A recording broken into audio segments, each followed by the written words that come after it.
See, China is playing a very big role in our area. Now, as far as Pakistan and China are concerned, we all know that since the Modi government has come, this has happened for the first time after independence, that today both our borders are live. Both our borders have never been like this before. Then in Operation Sindoor, as you told, and I have been repeating this for a long time, and I am also telling that since we removed 370, China and Pakistan started training a lot. I have been saying since then that you are not fighting Pakistan.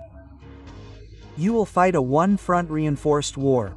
This means that China will help them completely without showing its hand. That is what we saw in Operation Sindoor. In 4 days, there are space capabilities and many other capabilities in which they fully supported them.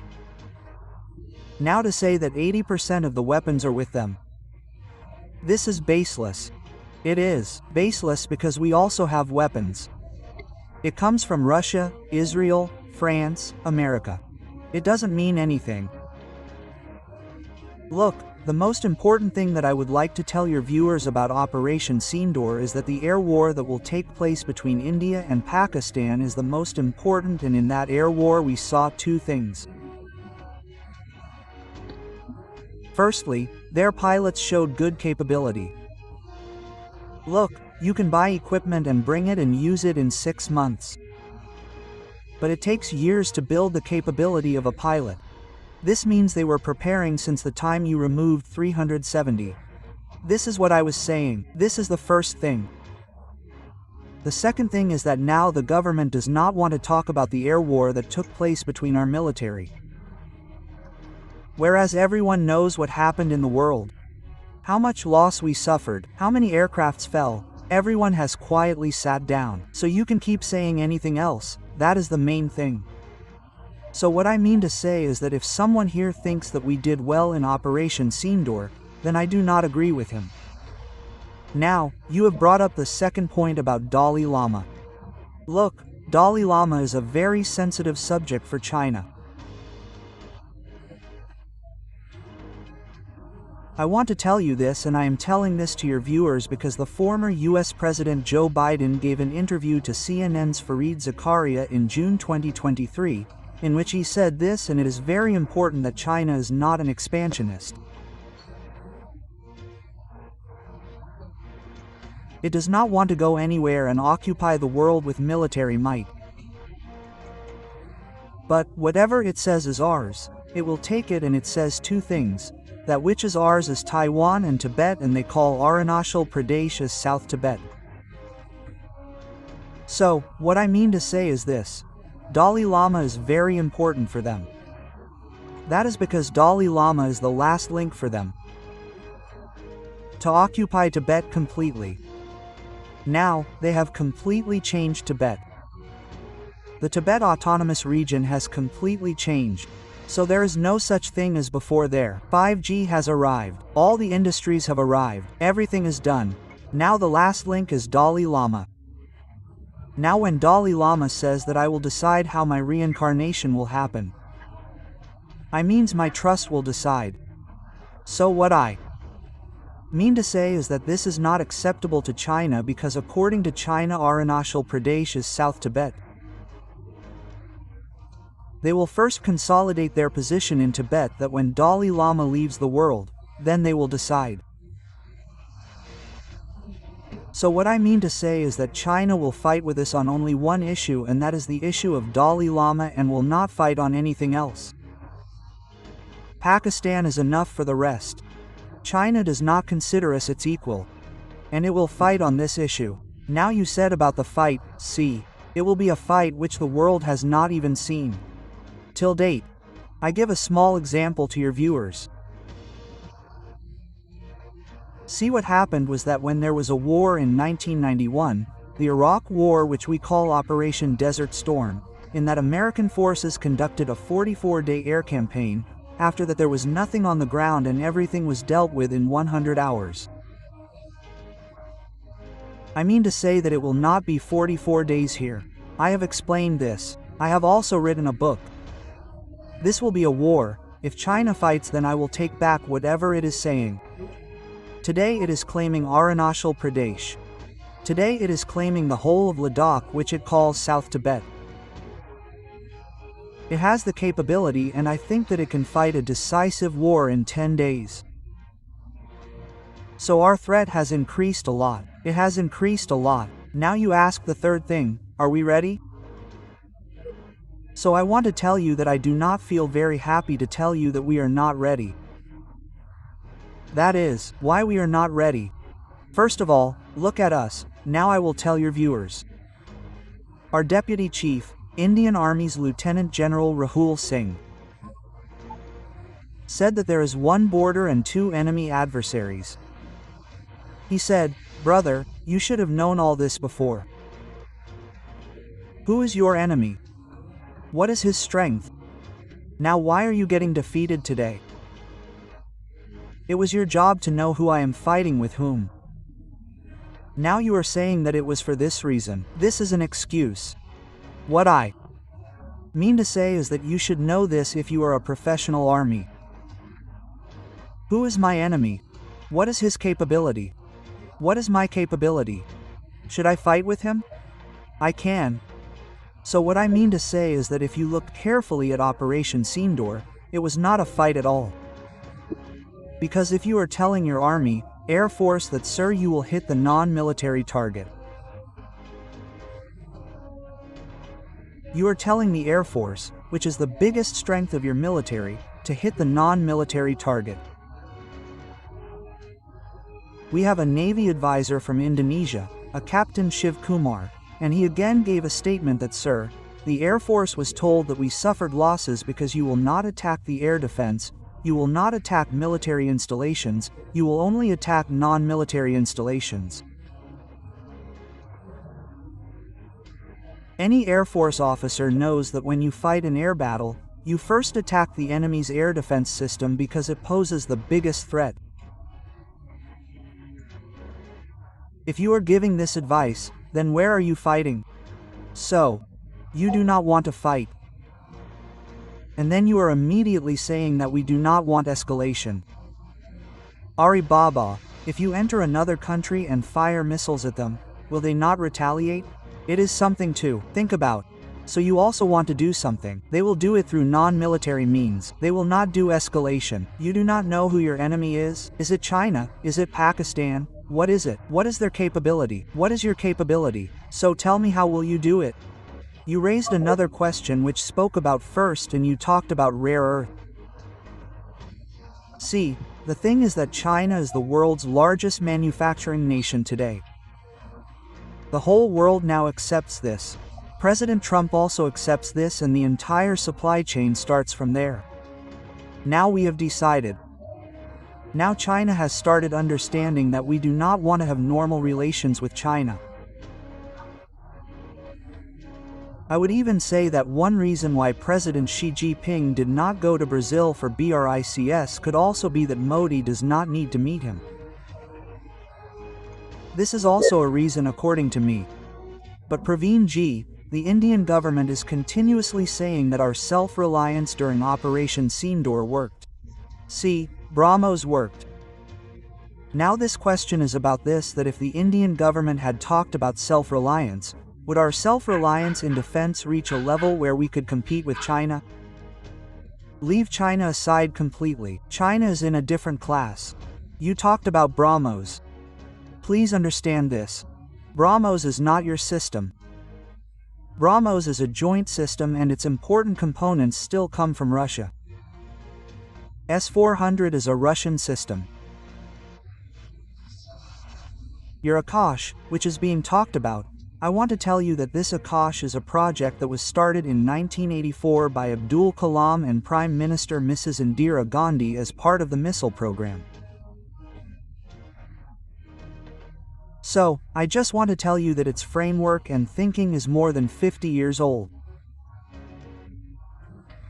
No matter how much improvement you make, I mean to say that unless you put money in RAD, and money has to be put in it, it takes time. This self-reliance does not happen overnight. Just now, as you yourself were saying, The air chief is saying that the condition of my 42 squadrons, the sanction, is very bad.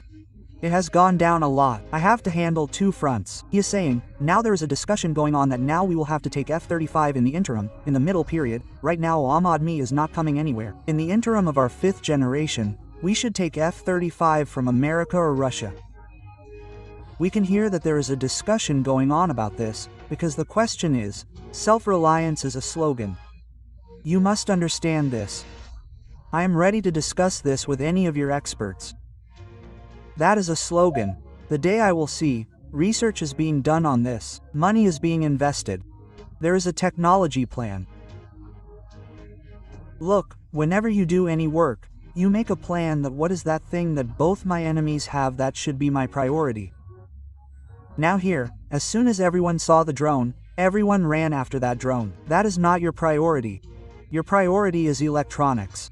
Your priority is cyber. Your priority is space. You will not do that because it is not visible. That is virtual domains. You are seeing that, sir. You want a gun. You tell me, which 30-ton gun will you take to a high altitude to fight against China? What I mean to say is that I myself feel sorry for it.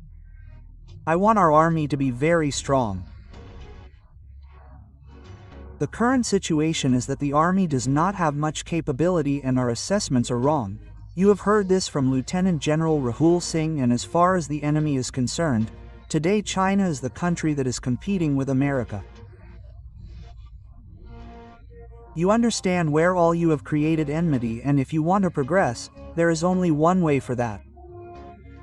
You will have to find a way of peace, and it is possible that you do not want to do that. You tell me, how did Pakistan become your enemy? When this Modi government had not come, the previous government was talking to them. Prime Minister Vajpayee was talking to them. So what I mean to say is that when a government comes, new enemies are created. We have to make such a foreign policy in which there is peace and development. Neither is China your enemy, nor Pakistan, nor is America your friend, nor is Israel. Every country is looking after its own interests, so you also have to look after your own interests. If you start talking to Pakistan today, it is repeatedly telling you to talk to it. You talk about water, trade, and Kashmir, so you should talk. Now you don't want to talk about Kashmir at all? Absolutely. Now you say that everything has become normal. Please go there, find out in Kashmir, has everything become normal? If it had been, you would have withdrawn the army from there. You have not been able to remove it till date. What I mean to say is, Ashutosh ji, that there is no enemy that China is helping. It is helping this. Xi Jinping had come here. In October 2019, he met Prime Minister Modi in Mahabalipuram, Chennai. Then he had said that we should do triangular peace in which there is China, Pakistan and India, so that this entire area can develop. You do not want to do that because you want to show that you are very powerful. Now the question is that it is good to become powerful, but first become powerful. The problem is this. They are saying that you should talk to us in Kashmir.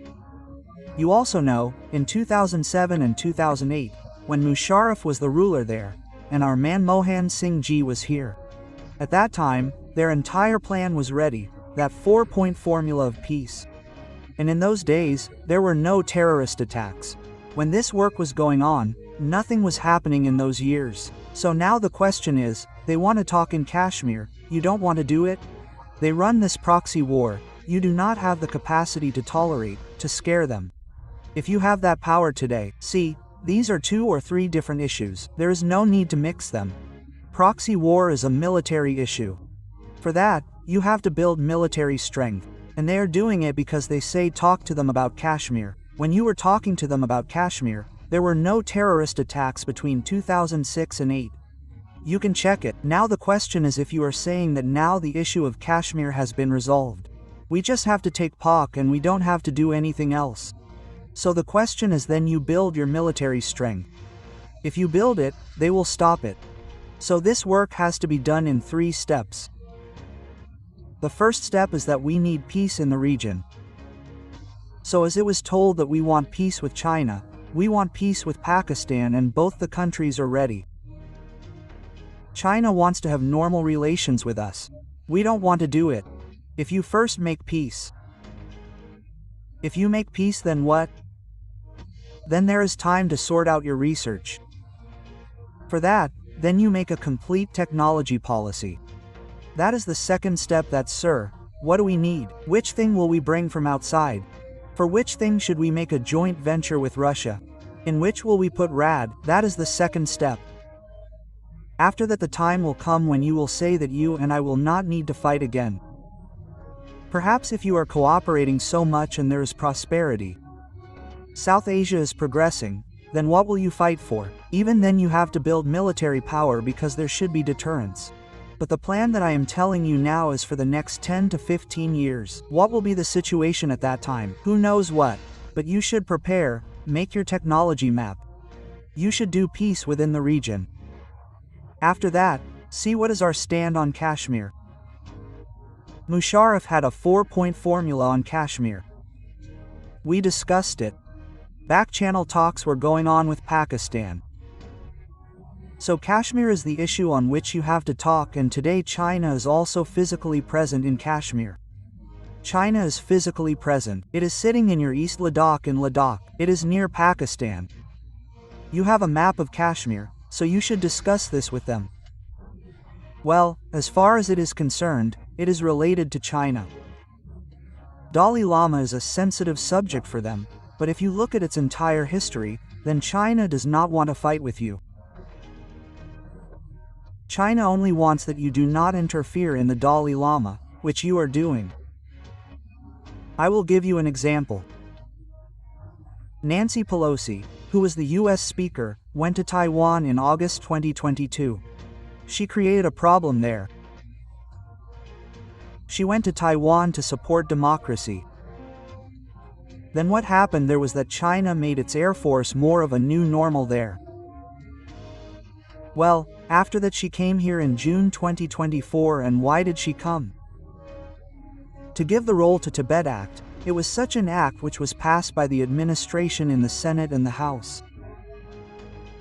Well, they knew that within a week, Dalai Lama himself was going to America to get his knee surgery done. But they wanted to give it here because the Modi government also wanted the same.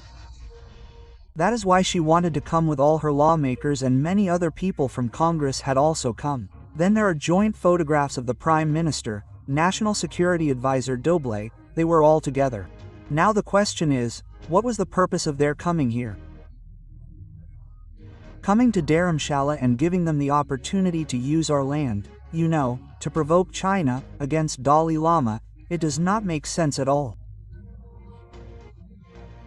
And this is something that India has to think about. Dalai Lama is not a religious leader. He was both a religious and a political leader. We helped China a lot. Dalai Lama came in 1959. I am just telling you that he fled to India in 1959. Dalai Lama has been here since then. Well, he has been sitting in Dharamshala since 1960. I was just listening to an interview of how much we helped him. Singh, about Pippa siring, was telling that today we are spread across 25 countries. They have very big offices in America and London. So their diaspora is everywhere. So we have already helped them so much. So now if I say that now they should think that yes, America is more powerful, so you should open your main office there.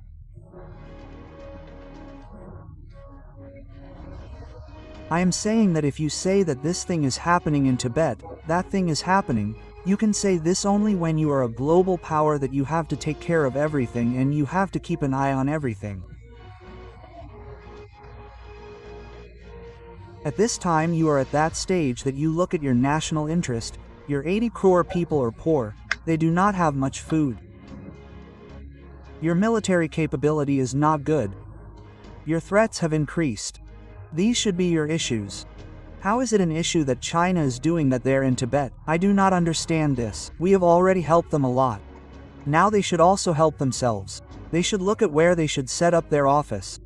They should set up their main office in London. I am saying this to you. I want to say this. Today you can see President Trump. We have strategic relations with him. We issued a very big joint statement. When the Prime Minister went in February 2025, he keeps threatening us every day that I will impose 10%. You are a member of BRICS, now I will impose this much. We want to do a trade of $500 billion with them. By 2030, that is not practical. Is that the power of the world? What power are we in front of them? What I mean to say is that look, I would like to tell your viewers that we are standing at the brink right now, where we have opportunities to progress. You should not go here and there and get into others' affairs. You should look at your own issues so that your country remains peaceful. It progresses.